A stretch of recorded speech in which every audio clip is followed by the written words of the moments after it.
One of the conditions of real situation learning versus study tour is whether we have a case or not. For this SPIN module, for the EMBA program, I have developed 2 cases.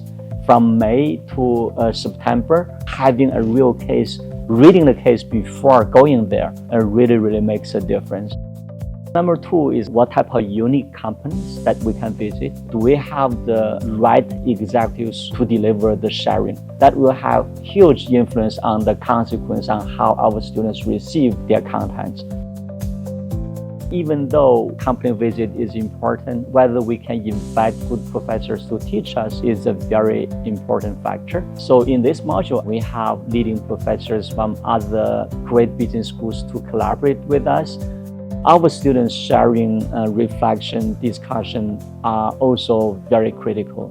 Luckily, this group of students they're willing to stay there, paying attention to what the professor said and reflecting on their own situation.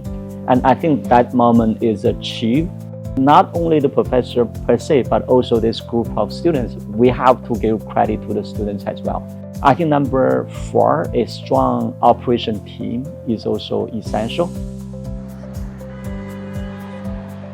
So why SPIN? These are the 3 learning objectives. I think number 1 is the innovation mindset. Number 2 is consumption economy, the consequence of the driver of economic growth. And number 3 is try to help students to understand SPIN a little bit better.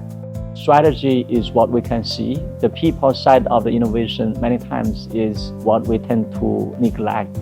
The SPIN module, each of the company visit, there is a huge emphasis on people development, talent development. At the end of the day, people matters. Even though we are talking about innovation, is people can innovate, is nothing else. I hope that will make this program better, or at least give the students an opportunity to learn something new to them.